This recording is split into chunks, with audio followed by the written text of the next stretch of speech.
सुप्रभात बच्चों, मैं हिंदी शिक्षक उमेश शर्मा। आज हिंदी कालांश के अंतर्गत आज का विषय शीर्षक कैदी और कोकिला। बच्चों, कैदी और कोकिला नामक जो कविता है, यह कविता कवि राष्ट्रकवि माखनलाल चतुर्वेदी द्वारा लिखी गई कविता है। तो बच्चों, इस कविता को पढ़ने से पहले हम संक्षेप में कवि के बारे में जान लेते हैं। तो कवि का जन्म 1889 में मध्य प्रदेश के होशंगाबाद जिले के अंतर्गत बावाई गांव में इनका जन्म हुआ। आगे चलकर के ये अल्पायु में ही अध्यापक के पद पर प्रतिष्ठित हो जाते हैं और इनका पत्रिकाओं के पत्रकारिता के क्षेत्र में भी इनका विशेष योगदान रहा और इस कारण से आगे चलकर के ये राष्ट्रीय चेतना युक्त कविताएं भी लिखने लगी और हमारे देश को आज़ाद कराने के लिए इन्होंने कई आंदोलन भी किया और उस आंदोलन के दौरान इन्हें कई बार जेल भी जाना पड़ा।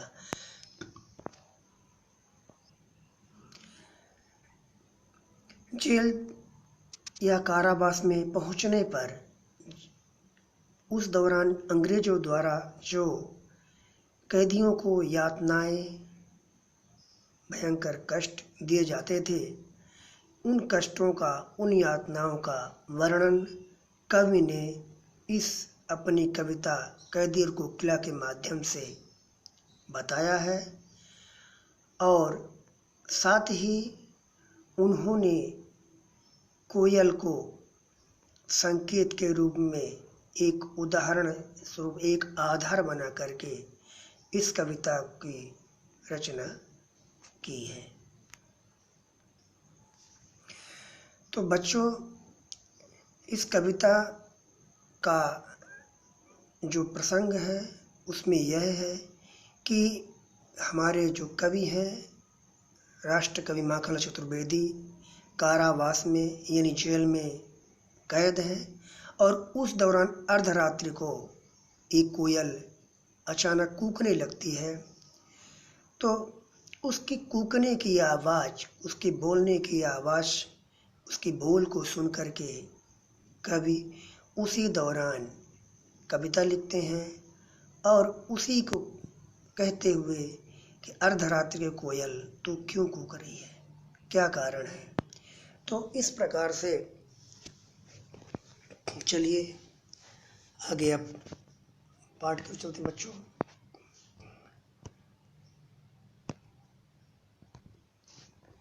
से यहाँ देखिएगा, ठीक है। अब क्या गाती हो, क्यों रह रह जाती हो, कोयल बोलो तो, ठीक है। क्या लाती हो, संदेशा किसका है, कोकिल बोलो तो। अब ध्यान दीजिएगा कि कवि जो है, ठीक है, जब जेल में यानी कारावास में जब कैद है उस दौरान देखिए बच्चों सबसे पहले हम ये जान लेते हैं जो प्रसंग है ना। कवि कैद है, कारावास में कैद है, उस दौरान हम ये कह सकते हैं कि जब कोयल कूकती है तो उस कूकने की, उसकी बोल को लेकर के कवि ने, ठीक है, एक आशंका व्यक्त की है कि हे कोयल अर्धरात्रि को तो क्यों कूक रही है। यानी कोयल की बोलने की आशंका को कवि ने यहाँ व्यक्त किया है कि अर्धरात्रि को कोयल क्यों कूक रही है। ध्यान दीजिएगा। क्या गाती हो, क्यों रह रह जाती हो, कोकिल बोलो तो, क्या लाती हो, संदेशा किसका, कोकिल बोलो तो। हे कोयल क्या गाती हो, यानी जब कोयल अर्धरात्रि को जैसे ही वो कूकने लगती है तो कवि कहता है, उसको, उसकी बोल को सुन करके सशंकित है, शंका में पड़ गया है कि अर्धरात्रि को कोयल क्यों कूकती है, क्योंकि कोयल तो दिन को बोला करती है। तो हे कोयल क्या गाती हो, क्यों रह रह जाती हो, है ना। हे कोयल, तू रात्रि को कूक रही है या कुछ तो गा रही है या कुछ कहना चाह रही है, ठीक है। क्या तुम देशभक्ति गीत गा रही हो? क्यों रह जाती हो, कहीं चुप हो जाती हो और कहीं गाती हो। कोकिल बोलो तो, हे कोयल बताओ तुम क्या बोल रही हो, तुम क्या गा रही हो। क्या लाती हो संदेशा किसका? कोकिल बोलो तो, हे कोयल क्या तू किसी का संदेशा ला रही है या हम कैदियों के लिए, है ना, कुछ संदेशा ला करके या कुछ कहना चाह रही हो या किसी के द्वारा संदेशा भेजा गया जिसे तुम ला करके हम लोगों के समक्ष कुछ कहना चाहती हो। हे कोयल बताओ तुम अर्धरात्रि को तुम क्यों कूक रही हो। ठीक है, तो बच्चों एक बार पुनः पढ़ लेते हैं। क्या गाती हो, क्यों रह जाती हो, क्या लाती हो संदेशा किसका है, कोकिल बोलो तो। ध्यान दीजिए, क्यों रह जाती हो प्रश्नवाचक चिन्ह है, क्यों गाती हो में प्रश्नवाचक चिन्ह है, क्या लाती हो, है ना। अंत में देखिए प्रश्नवाचक चिन्ह है क्योंकि प्रश्न किया जा रहा है। तो कवि यहाँ पर माखनलाल चतुर्वेदी उस कोयल से बार बार प्रश्न करते हुए कहते हैं, हे कोयल तो अर्धरात्रि को क्यों कूक रही है, तेरा कूकने का क्या कारण है, अर्धरात्रि को बोलने का क्या कारण है। क्या तू कोई संदेशा लाना चाहती हो, क्या तुम कुछ कहना चाहती हो, है ना। या किसी ने हम देशभक्ति भक्तों के लिए या हम कैदियों के लिए कोई संदेशा भेजा है जिसे तुम ला करके हम लोगों को सुना रही हो या कुछ कह रही हो। ठीक है, ये बच्चों इसका सार हुआ। चलिए अगला देखते हैं।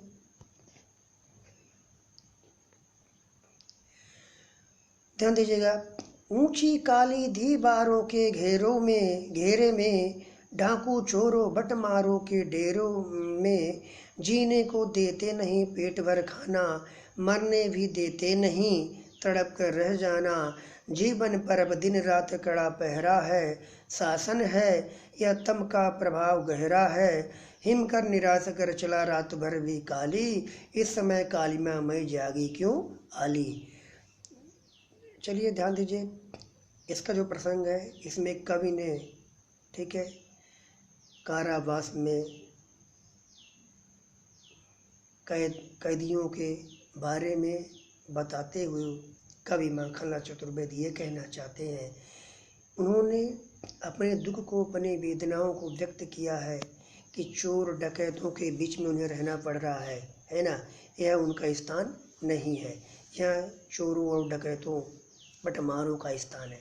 लेकिन तो यहाँ पर कवि ने अपनी पूरी पीड़ा को व्यक्त किया। ध्यान दीजिए, ऊंची काली दीवारों के घेरे में डाकू चोरों बटमारों के डेरे में। ठीक है, अब कवि ये कहना चाह रहे हैं कि जेल यानी कारावास में, ध्यान दीजिएगा,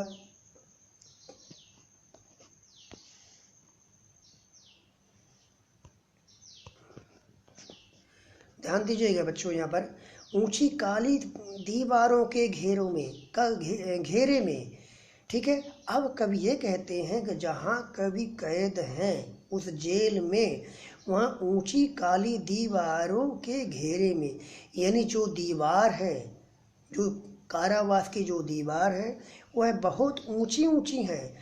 काली काली दीवारें, काली काली का तात्पर्य भयानक डरावनी सी जो दीवारें हैं वो बहुत ऊंची हैं और उनके घेरों में इनको रहना पड़ रहा है। डाकू चोरों बटमारों के डेरे में, यहाँ डाकू चोर, है ना, बटमारों का तात्पर्य बच्चों जो लूटपाट रास्तों, बट मतलब रास्ते में जो लूटपाट करते हैं उनको बटमार कहा गया है। तो ऊंची ऊंची काली काली दीवारें हैं, डरावनी दीवारें हैं और बड़ी ऊंची ऊंची दीवारें हैं। उनके बीच में मतलब जो डाकू डकैत लोग हैं, चोर हैं जो, ठीक है, और बटमारो जो, है ना, रास्ते में जो लूटपाट करते हैं, ऐसे लोगों के डेरे में है वो। ठीक है, जीने को देते नहीं पेट भर खाना। अब यहाँ पर कवि माखनलाल चतुर्वेदी कह रहे हैं कि अंग्रेजों द्वारा उन्हें इतना कष्ट, इतना पीड़ा दिया जा रहा है कि उन्हें ना तो वो अच्छे खुलकर जी पाते हैं कि स्वतंत्र होकर जी ले वहाँ, और ना ही उनको पेट भर खाना भी दिया जाता है, पेट भर खाना भी नहीं मिलता है, मरने भी देते नहीं, तड़प कर रह जाना। और यदि स्वयं मरना चाहे व्यक्ति, अपने आप को बलिदान कर देना चाहे तो भी संभव नहीं है, क्योंकि वहाँ पर तड़पना ही तड़पना, तड़प ही तड़प मिलती है। ना तो व्यक्ति पूर्ण रूप स्वतंत्र है, ना पूर्ण रूप से आज़ाद है, और ना ही उसे कुछ खाने को भी मिलता है, यानी उसे कष्ट ही कष्ट, यातना ही यातना मिल रहा है। उस यातनाओं के में वो पूर्ण रूप से तड़प रहा है। ध्यान दीजिएगा, जीवन पर अब दिन रात कड़ा पहरा है। अब जीवन पर मतलब उनकी इस जीवन पर, क्योंकि वो जेल में कारावास में कैद है, तो वहाँ के जो सिपाही हैं उनके माध्यम से वो क्या है, उन्हीं के है ना कब्जे में है, कह सकते हैं आप, ठीक है, या कि उन पर उनके द्वारा कड़ा पहरा किया जाता है, कहीं वो भाग न जाएं, ठीक है, कहीं आज़ाद स्वतंत्र ना हो जाए। इस चक्कर में उनके जीवन, संपूर्ण जीवन, क्योंकि उनका पूरा जीवन जेल में कारावास में कट रहा है, तो उनके संपूर्ण जीवन में, क्योंकि वो स्वतंत्र नहीं है, अंग्रेजों के बस में है, तो इस कारण से दिन रात क्या है, उनके जीवन में भयंकर बड़ा पहरा है, ठीक है। शासन है या तम का प्रभाव गहरा है, यह शासन है कि शासन अंग्रेजों का शासन है, या तम मतलब तम का तात्पर्य है अंधकार, ठीक है। यह तम का प्रभाव गहरा है, यह शासन नहीं, यह तो अंधेरा ही अंधेरा है, ठीक है। उनके संपूर्ण जीवन में दिन रात अंधेरे का पहरा कह सकते हो वो, या कि कभी उस अंधेरी रात में, उस जहाँ जेल में या कारावास में जहाँ कैद है, वहाँ पूरा क्या है, अंधेरा ही अंधेरा है, ठीक है, अंधेरा ही अंधेरा, अंधेरे में उसे रहना पड़ रहा है, ठीक है। तो वह कहता है कि शासन नहीं, यह तो तम का प्रभाव है, यह शासन का प्रभाव नहीं, यहाँ तो काले है ना कर्कश अंधेरे का प्रभाव है, यानी उनके अत्याचार, उनके है ना यातनाओं का कड़ा पहरा है और भयंकर अंधेरा है, ठीक है। अब आगे चलिए, हिमकर निराश कर चला रात भी काले। अब देखिए, क्योंकि रात्रि है और भयंकर, वही तो जेल है, कैद है, कारावास में कैद है, वहाँ तो वैसे भी घना अंधेरा है, लेकिन हिम कर निराश कर चला रात भी काली। हिम से कर से तात्पर्य यहाँ पर है चंद्रमा, हिम कर का मतलब चंद्रमा, चांद, ठीक है। अब क्या होता है, रात्रि को जो चंद्रमा है, चंद्रमा का थोड़ा बहुत जो भी उजाला है, तो चंद्रमा भी अब डूब गया है, वहाँ से चला गया है। अब और भयंकर गहरा है ना कालिमा या अंधेरा छा गया है ना, अंधेरे भयंकर अंधेरा हो गया है, कालिमा छा गई है, अंधेरी रात हो गई है, और कभी उस अंधेरी रात में डूबा हुआ है।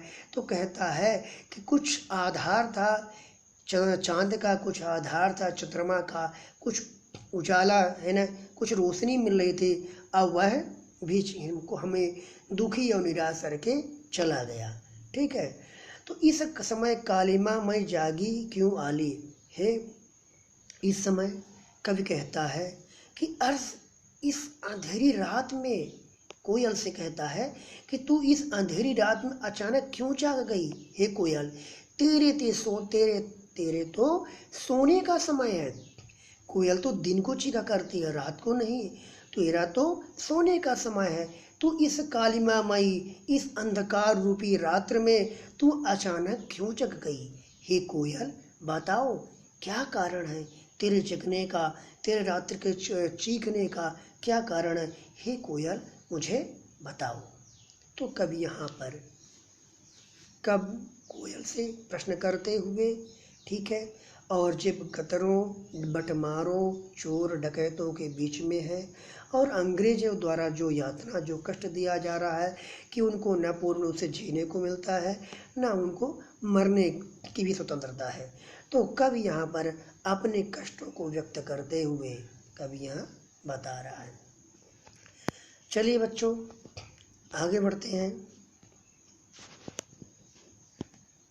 अगला है, क्यों हुक पड़ी वेदना बोझ वाली सी, कोकिल बोलो तो क्या लूटा, मृदुल वैभव की रखवाली सी, कोकिल बोलो तो। ध्यान दीजिएगा, यहाँ पर कवि पुनः कोयल से प्रश्न करते हुए बार बार कहता है, क्या कहता है, क्यों हुक पड़ी हे कोयल, हुक मतलब हुंकार, तू अचानक बोल पड़ी है ना, वेदना बोझ वाली सी, तू तो वेदना वाली है, कोमल हृदय वाली है ना, तेरे हृदय में तो वेदना का बोझ है, मतलब वेदना या दुख पीड़ा ही पीड़ा है, या तो या हम ये भी कह सकते हैं कि वेदना बोझ वाली से, यानी दुख और करुणा को लेकर कोई एक बड़ा सा बोझ लेकर के अपने दुख को व्यक्त कर रही हो। या हम लोगों के यहाँ जेल में कैद हैं, जो यातना कष्ट हमको मिल रहा है, ठीक है, उन कष्टों को देख करके तुम्हारे हृदय में वेदना या करुणा ही दुख भरा हुआ है, तो क्या उसको लेकर के तू हुक पड़ी है। कवि ये कल्पना करते हुआ उससे प्रश्न करते हुआ पूछता है, क्यों हुक पड़ी, क्या तेरे हुकने का, तेरे बोलने का कारण यही है कि हम लोगों में जो दुख है, वेदना है, करुणा है, जो कष्ट है, उसको देख करके तू अपने हृदय में वेदना और करुणा का बोझ लेकर के तू हुक पड़ी, तू रात्रि को चीख रही है। हे कोकिल बोलो तो, अर्थात हे कोयल कुछ बताओ, तेरे चीखने का क्या कारण है, क्या लूटा, क्या कुछ लूटा है, क्या कुछ खो गया तुम्हारा, क्यों चीख रही हो, क्या कारण है हे कोयल, तुम मुझे बताओ। मृदुल वैभव की रखवाली सी, अब ध्यान दीजिएगा, यहाँ रखवाली सी सब सी आ गया, सी सा सम सरिस ऐसे जो शब्द बीच में आते हैं, यह उपमा अलंकार का उदाहरण है। तो यहाँ बच्चों ठीक है, वैभव सी, मृदुल वैभव से, रखवाली सी, यहाँ पर ये उपमा अलंकार का उदाहरण है, ठीक है, ध्यान दीजिएगा। तो क्यों हो, तो यहाँ पर क्या लूटा, क्या तेरा कुछ लूट गया, खो गया है, हे कोयल तू अर्धरात्रि को चीख रहे। मृदुल वैभव की रखवाली से, मृदुल मतलब होता है कोमल मधुर, मृदुल का तात्पर्य होता है कोमल मधुर, तू तो मधुर कोमल है ना, मृदुल वैभव की रखवाली करने वाली हो, तुम तो कोमलता को, मधुरता की तान छड़ने वाली हो, ठीक है, मधुरता को संचय करने वाली हो, है ना, हर जगह तुम मधुरता छड़ने वाली, हर वातावरण को तू तो मधुर या मीठा बनाने वाली हो, है ना। रखवाली सी मतलब उसको बचाने वाली, उसको बनाने वाली, हर जगह क्या है, तू तो मधुरता या कोमलता या मधुरता छड़ने वाली हो, ठीक है, मीठे स्वर बोलने वाली हो, उसको है ना मधुरता का स्वर छड़ने वाली हो, उसके वैभव को है ना उसको बचाने वाली हो, लेकिन है ना उसकी रखवाली करने वाली हो, ठीक है। कोकिल बोलो तो, हे कोयल बताओ अर्धरात्रि को तुम क्यों चीख पड़ी हो, अर्थात तुम्हारे रोने का या तुम्हारे बोलने का यह क्या कारण है, क्योंकि कोयल तो दिन को बोला करती है। ध्यान दीजिएगा बच्चों, तो यहाँ इसका अर्थ हुआ, व्याख्या हुई। आगे बढ़ते हैं।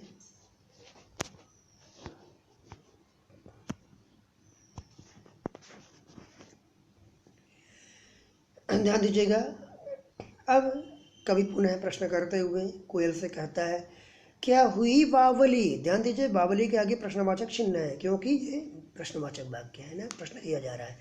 क्या हुई बावली अर्धरात्रि को चीखी, कोकिल बोलो तो किस दावानल की ज्वालाएं देखी है, ठीक है, कोकिल बोलो तो, ठीक है। अब कवि कहता है क्या हुई बावली, बच्चों ध्यान दीजिए कि बावली का अर्थ होता है यहाँ पागल,